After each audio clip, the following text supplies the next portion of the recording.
बिस्मिल्लाहिर्रहमानिर्रहीम। अस्सलाम वालेकुम। जी बच्चों, क्या हाल है जी आपके? ठीक हैं आप लोग?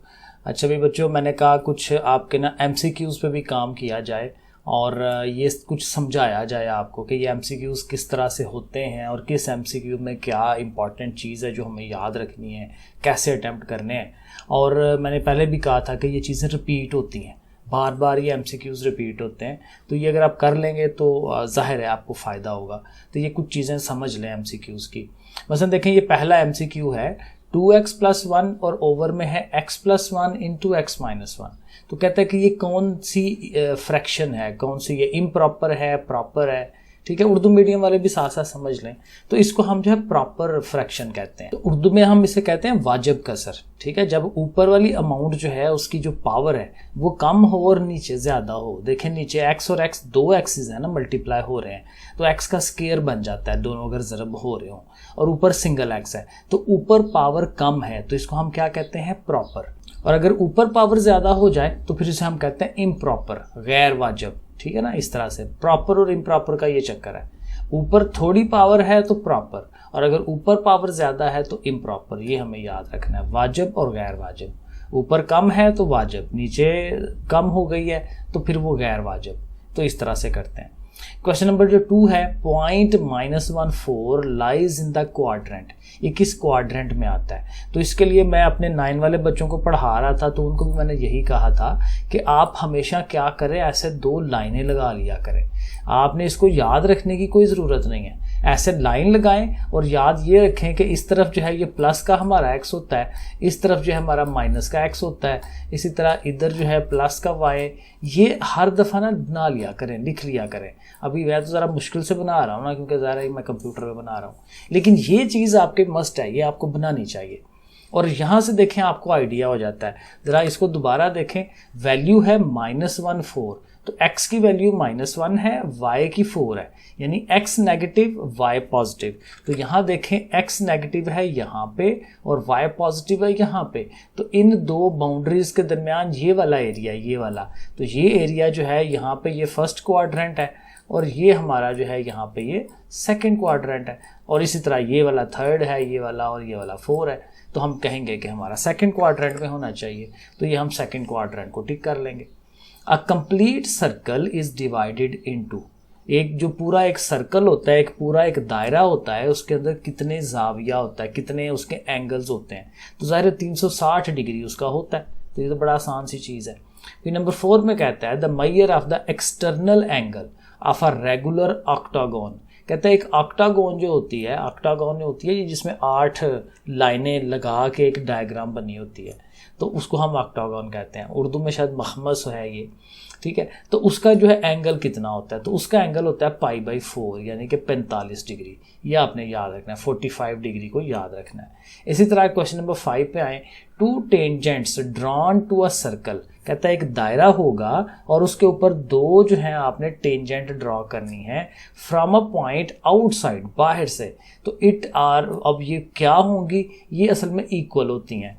ये थोड़ा सा अगेन आइडिया आपको दे दूं तो देखें, अगर आप ये ऐसे सर्कल बनाते हैं ना, फॉर एग्जांपल ऐसे सर्कल है और बाहर यहाँ पे कोई पॉइंट है, तो इस पॉइंट से एक टेंजेंट आपकी इधर को आती है और एक टेंजेंट जो है इस पॉइंट से इस तरफ को आप बनाते हैं। और ये दोनों टेंजेंट जो हैं ये बिल्कुल, क्योंकि सर्कल मेरा तो अच्छा नहीं बना हुआ, लेकिन सर्कल प्रॉपर एक गोल शक्ल होती है, तो वो बिल्कुल एक जैसा डिस्टेंस ही बनता है। तो ये क्या होते हैं? इक्वल होते हैं। तो इसको हम बराबर का निशान कहते हैं कि 2 जो ममास आप खींचेंगे किसी सर्कल के ऊपर वो एक दूसरे के बराबर होते हैं, इक्वल होते हैं। नंबर 6 वाला जो है देखें, the solution set of the equation this one. अब चूंकि सोल्यूशन देना होता है तो ये आसान सी इक्वेशन देता है। देखें ये है 4x² - 16। यहाँ से अगर आप 4 कॉमन ले लें और वो 4 उधर जाके 0 से ख़त्म हो जाए तो यहाँ रह जाता है x² - 4।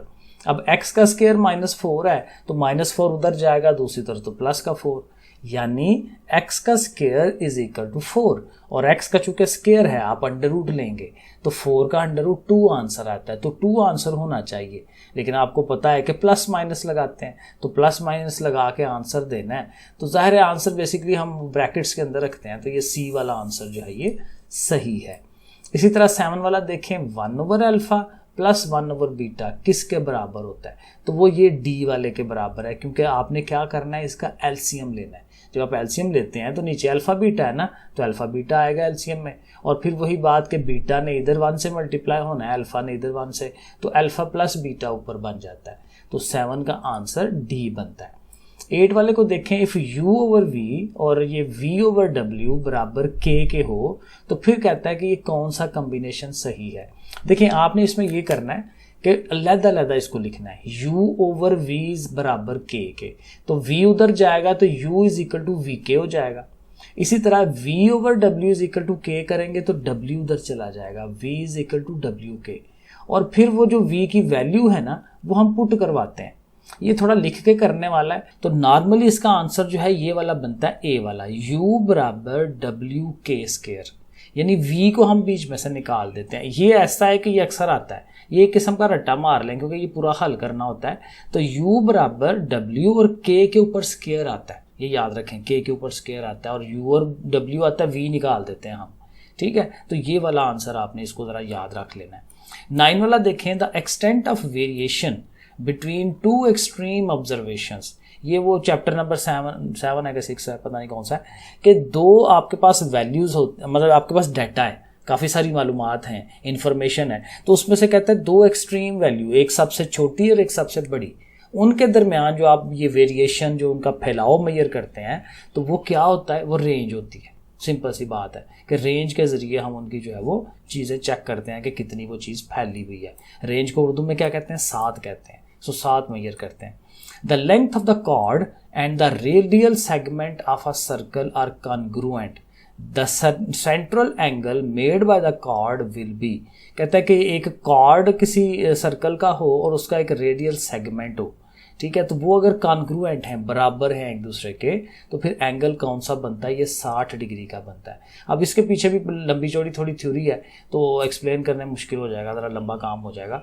तो ये याद रख लें कि जब कॉर्ड की लेंथ और वो जो रेडियल सेगमेंट है ये अगर बराबर हों, कॉन्ग्रुएंट हों, तो फिर हमने क्या कहना है कि जो सेंट्रल एंगल है कितना बनता है, 60 डिग्री का बनता है।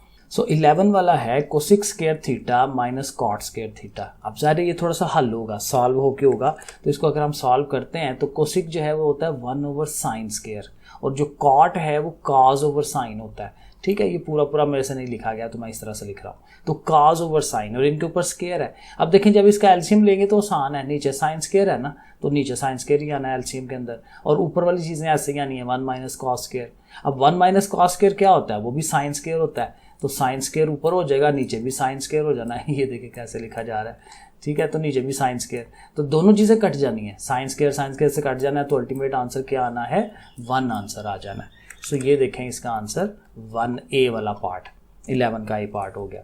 फिर 12 वाला कहता है product of cube root of unity, वो जो 1 के क्यूब रूट ऑफ यूनिटी हम निकालते हैं ना, तो उनका जो प्रोडक्ट है, यानी वो जो हमने पढ़ा है ना ओमेगा और ओमेगा स्क्वायर, उन दोनों को जब ज़रब देते हैं तो ओमेगा क्यूब हो जाता है, और ओमेगा क्यूब किसके इक्वल है, ये 1 के इक्वल है, तो ये फिर बी वाला आंसर हमारा सही होना चाहिए।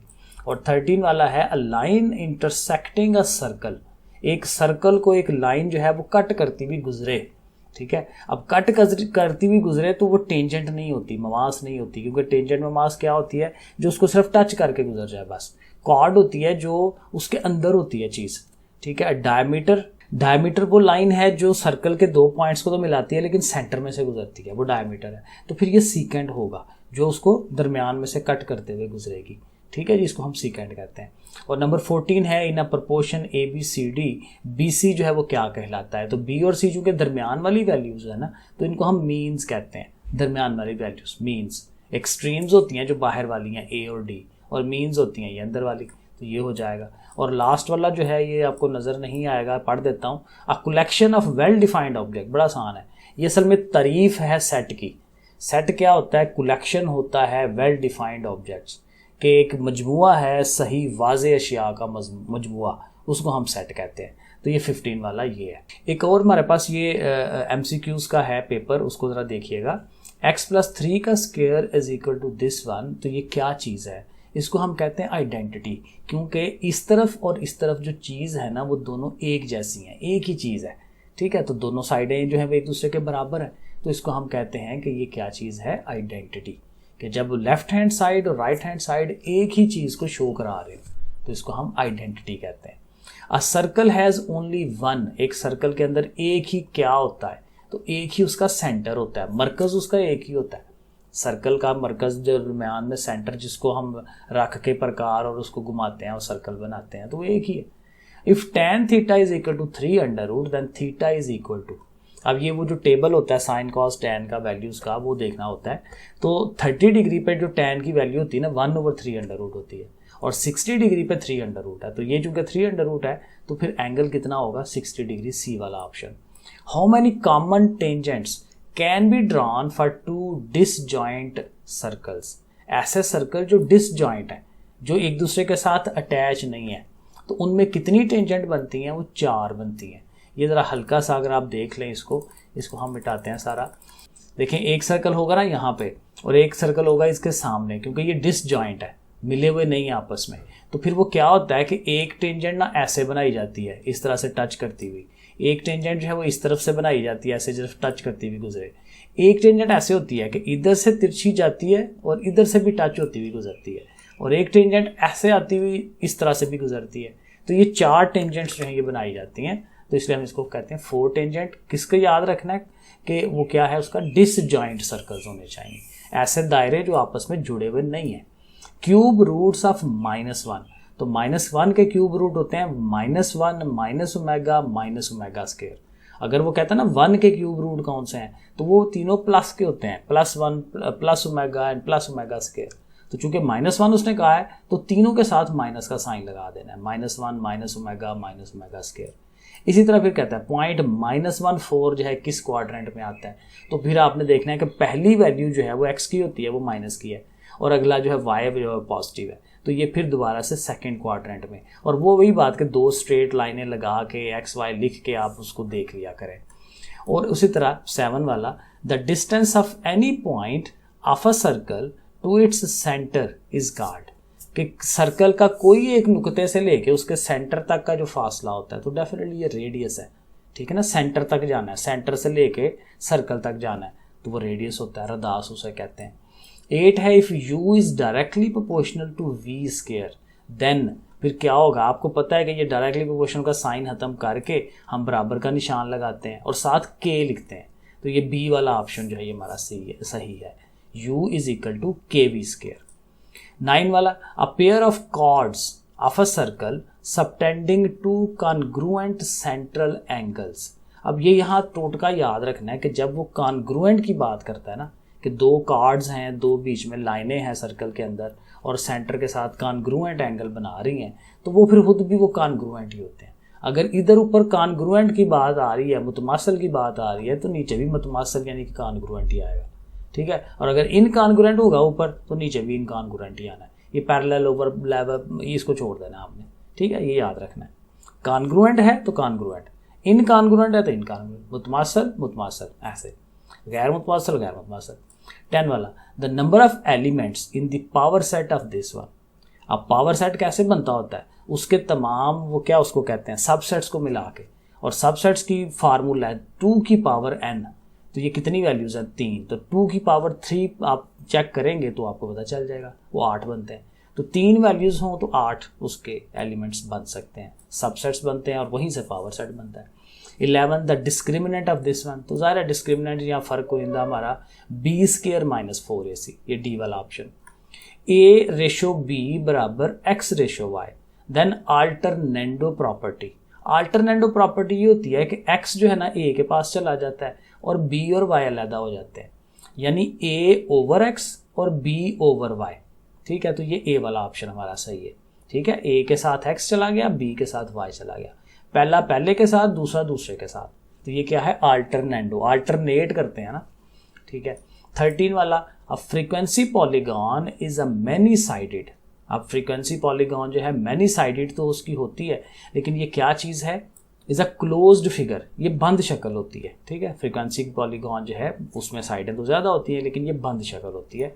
और नंबर 14 है, the number of methods to solve a quadratic equation. बड़ा आसान है, क्वाड्रेटिक इक्वेशन को 2 दर्जी मसावात को कितने तरीक़ों से हल कर सकते हैं, तो ज़ाहिर 3 है, एक फार्मूले का तरीका है, एक फैक्टराइजेशन का है और एक वो कंप्लीटिंग स्क्वायर वाला है।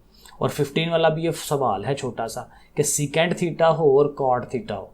सीकेंड क्या होता है 1 ओवर कॉस और कॉट होता है कॉस ओवर साइन, तो कॉस कॉस कट जाता है 1 ओवर साइन आ जाता है। तो ये जो हमारा सी वाला आंसर है ना वो सही है 1 ओवर साइन, तो ये वाला भी हो जाता है। एक और कर लेते हैं, कम से कम 3 तो हमें करने चाहिए। तो पहला कहता है if u is directly proportional to v square then, तो ये फिर वही चीज़ है कि डायरेक्टली प्रोपोर्शनल को ख़त्म करके हम k लगाते हैं। सो u इज़ इक्वल टू के वी स्क्वायर। ये मैंने पहले भी बताया था कि MCQs रिपीट होते हैं, तो यहाँ पे आपको रिपीट होते हुए नजर आएंगे। Number 2, a set with no element, एक ऐसा सेट है जिसमें एलिमेंट ही कोई नहीं है, उसे हम क्या कहते हैं एम्प्टी सेट कहते हैं। The number of terms in a standard quadratic equation, एक जो 2 दर्जी मसावात है हमारी, उसमें कितनी टर्में होती हैं, तो ज़ाहिर उसमें 3 टर्म्स हैं। टर्म्स का कैसे पता चलता है, बीच में जो प्लस माइनस है ना उससे, प्लस से पीछे एक रकम होती है, प्लस से आगे एक रकम है, तो 1 2 और ये 3 रकमें, तो 3 आ जाएगा इसका। A frequency polygon is a many sided, ये पहले भी हमने पढ़ा, ये क्लोज्ड फिगर है, ये भी हमने 5वां पहले पढ़ लिया। सीकेंट और cot, secant 1 over cos, cot cos over sine, तो कॉस कॉस काट के 1 ओवर साइन, तो ये सी वाला आंसर सही है। The arcs opposite to incongruent central angle of a circle are always incongruent, ये मैंने आगे भी बताया ना कि अगर ऊपर इनकॉन्ग्रुएंट का वर्ड आया तो नीचे भी इनकॉन्ग्रुएंट आएगा, ये इसका टोटका याद रख ले, वरना इसकी थ्योरी बड़ी मुश्किल हो जाती है हमारे लिए, लेकिन ये टोटका याद रखना है। कॉन्ग्रुएंट है तो कॉन्ग्रुएंट, इनकॉन्ग्रुएंट तो इनकॉन्ग्रुएंट, ये याद रखना है। The symbol of a triangle is denoted by, एक जो मुसल्लस होती है उसको किससे शो कराते हैं, तो जाहिर ये वाली है बी वाली है ना, इसी तरह से होती है ट्राइंगल। उसी तरह 8वां, the length of a diameter of a circle, एक जो सर्कल का डायमीटर है जिसको कुतर कहते हैं, उसकी जो लंबाई है, इज हाउ मेनी टाइम्स, कितनी बड़ी होती है, the radius of the circle, circle के रेडियस से रदास से, तो सारे डबल होती है, 2 टाइम्स होती है। रेडियस जो है वो तो सिर्फ सेंटर से लेके सर्कल तक का होता है ना, तो ये उससे डबल होता है, तो 2 टाइम्स। तो डायमीटर और रेडियस में क्या फ़र्क है, 2 टाइम्स का, तो ये याद रखना है। 9 वाला, if A over B is equal to C over D then componendo property. अब कंपोनेंडो प्रॉपर्टी जो है ना ये प्लस वाली है, ठीक है, ए और सी उसी तरह ऊपर आएंगे, लेकिन नीचे क्या होगा ए प्लस बी, अगर ये ए और बी है तो ए और बी प्लस होके, सी और डी है तो सी ओवर डी नीचे प्लस हो जाएंगे, ठीक है, तो ये ए वाला ऑप्शन हमारा सही है। 10 वाला, अ सर्कल हैज़ ओनली 1, ये पीछे भी हमने पढ़ा था कि एक सर्कल का एक ही क्या होता है, सेंटर होता है उसका, ठीक है जी, मरकज उसको जिसको कहते हैं। How many common tangents can be drawn for 2 touching circle, अब 2 सर्कल हैं जो टच कर रहे हैं, तो इसमें से 3 बनती हैं। एक हल्का सा मैं आपको इसका दिखा दूं कि 3 किस तरह से बनती हैं, ये ज़रा इसको मिटा देते हैं, कि हमारे पास 2 सर्कल हैं जो टच कर रहे हैं, ठीक है, ऐसे वो टच करते हुए गुजरेंगे। अब ये जो 2 सर्कल हैं उनके एक देखें जिस पॉइंट से वो टच कर रहे हैं ना, उस पॉइंट से गुजरते हुए एक टेंजेंट बनेगी, और एक टेंजेंट जो है जाहिर है ये बाहर से, एक इधर से मिला के और इधर से टच होके, और एक इधर से आके इधर से टच होके इधर से टच हो जाए, तो 3 बनती हैं, ठीक है। पिछले वाले में जो डिसजॉइंट थे वहाँ पे 4 बनती थी, लेकिन जो टचिंग सर्कल हैं, जो जॉइंट हैं, जो एक दूसरे से अटैच हैं, जुड़े हुए हैं, वहाँ पे कितने बनेंगी, 3। तो 3 और 4 का वर्ड आपने याद रखना है। 12वां, if A is a subset of B, इसको सबसेट पढ़ते हैं, देन ए इंटरसेक्शन बी क्या होगा। अब देखें ए चूँकि बी का सबसेट है तो उसका मतलब क्या है कि ए के सारे रुकन बी में मौजूद है, ठीक है, तो ए के चूँकि सारे बी में मौजूद हैं तो फिर ए के सारे रुकन बी के साथ वो कॉमन भी हैं, तो यही चीज़ इंटरसेक्शन में लेते हैं, तो इंटरसेक्शन में आंसर फिर ए ही आएगा, क्योंकि ए के सारे उधर भी मौजूद है, तो फिर ए आंसर आना है, ए वाला ऑप्शन हमारा सही है। द डिस्क्रिमिनेंट अभी हमने पढ़ा बी स्क्वायर माइनस 4ac होता है, ठीक है। आगे चले 14 वाला, a fraction in which the degree of the numerator is less, वो जो ऊपर वाला पोर्शन है उसकी डिग्री कम होगी then the degree of the numerator, यानी कि नीचे वाले से, मुखरज से, नीचे वाला मुखरज होता है। तो जब ऊपर वाले की, याद ये रखना है कि जब ऊपर वाले की डिग्री कम है तो हमारी ये क्या है, प्रॉपर है, वाजिब कसर है, ऊपर कम है फिर भी सही होती है, प्रॉपर वाजिब, ठीक है। और ये लास्ट वाला नज़र नहीं आएगा, बता देता हूँ कि product of cube root of unity, again ये पूछा था उसने कि क्यूब रूट ऑफ यूनिटी का प्रोडक्ट क्या है, ज़रब क्या है उनकी, यानी ओमेगा स्क्वायर और 1 को जब सबको ज़रब देते हैं तो आंसर 1 नहीं आता है, क्योंकि वो ओमेगा क्यूब है, ओमेगा क्यूब का फार्मूला हमने याद किया हुआ 1 होता है। तो ये आपने इस तरह से करना है। सो ये जी मैंने कोशिश की कुछ MCQs आपको एक्सप्लेन करने की, कुछ टोटके बताने की। ठीक है जी बच्चों, फिर ओके, अल्लाह हाफिज़।